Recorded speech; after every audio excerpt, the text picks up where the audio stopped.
Temple turtles are forced to live in cemented pond with stagnant water full of plastic and religious debris.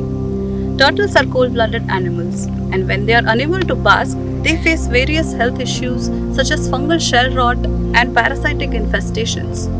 These turtles are carnivorous in wild, but here they are fed unhealthy diet of rice puffs, paneer, and junk food by tourists and religious pilgrims. Turtles in wild lay their eggs in ground in cavity nests on the banks of water bodies. But here they are forced to lay their eggs on the cemented surfaces of these ponds with very low viability.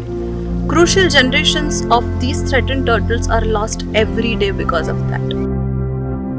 A unique turtle known as the black soft-shell turtle was presumed to be extinct in the wild. A lot of people thought that they existed only in the temple ponds of northeast India and Bangladesh.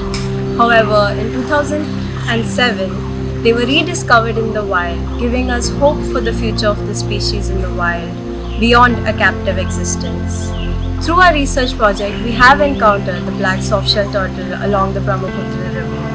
We are working towards ensuring the conservation of these populations in protected areas of Assam.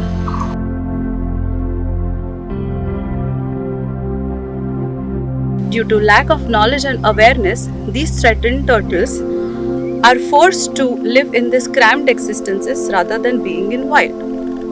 What happens is, when people see turtles in the wild, they usually see them crossing the road or while being themselves, they pick them up and take them home. Either they dump them in the wells or they think that donating them to religious institutions will bring them blessings and goodwill.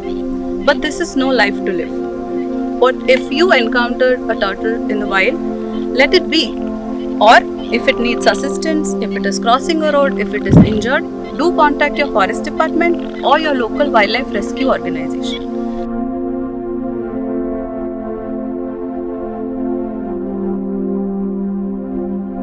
It is very important to make the common people and temple authorities aware of the value of maintaining these temple ponds or artificial ponds with aquatic plants, insects, fishes, so that they can become their self-sustaining ecosystems, and this can improve the existing situations of these turtles.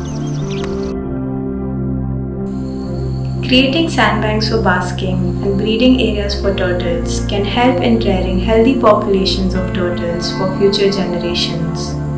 Turtles belong in the wild where they maintain the health of our wetlands. They do not deserve to live cramped existences in temple and community ponds. Help us create awareness by sharing this video.